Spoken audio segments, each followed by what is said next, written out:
এই আশুরার দিবসকে কেন্দ্র করে আল্লাহর নবী আমাদেরকে কি আমল শিক্ষা দিয়েছেন। বুখারী শরীফের 4737 নং হাদিসের মধ্যে আল্লাহর নবী বলেন, আন আব্দুল্লাহ ইবনে আব্বাস রাদিয়াল্লাহু তাআলা আনহু قال قدم النبي صلى الله عليه وسلم المدينة فرأى اليهود تصوم يوم عاشوراء। আল্লাহর নবী হিজরত করে যখন মদিনায় গেলেন, মদিনায় যাওয়ার পরে দেখেন ইহুদিরা রোজা রাখে। ফাসাআলাহুম, আল্লাহর নবীর অন্তরে কৌতূহল জাগলো কেন তারা রোজা রাখে, কারণ জিজ্ঞেস করলেন। জিজ্ঞেস করার পরে ইহুদিরা উত্তর দিল,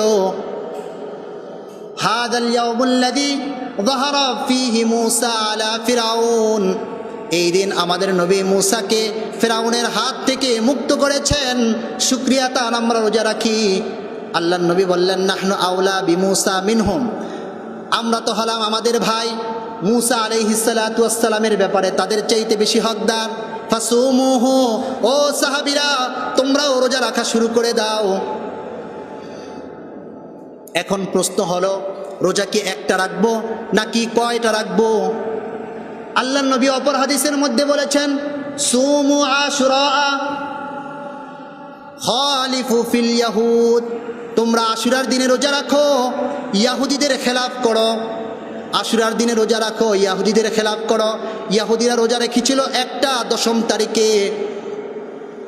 সুমু আশুরা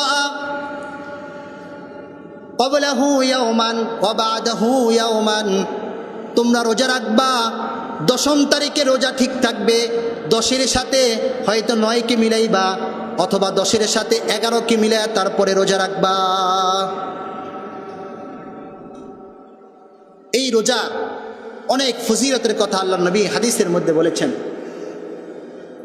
হাদিসে পাকের মধ্যে আল্লাহর নবী বলেন, আফজালুস সিয়াম বা'দা রমাদান শাহরুল্লাহিল মুহাররম, যে রমজান মাসের পরে শ্রেষ্ঠ যদি রোজা থাকে সেটা হলো মুহররমের রোজা।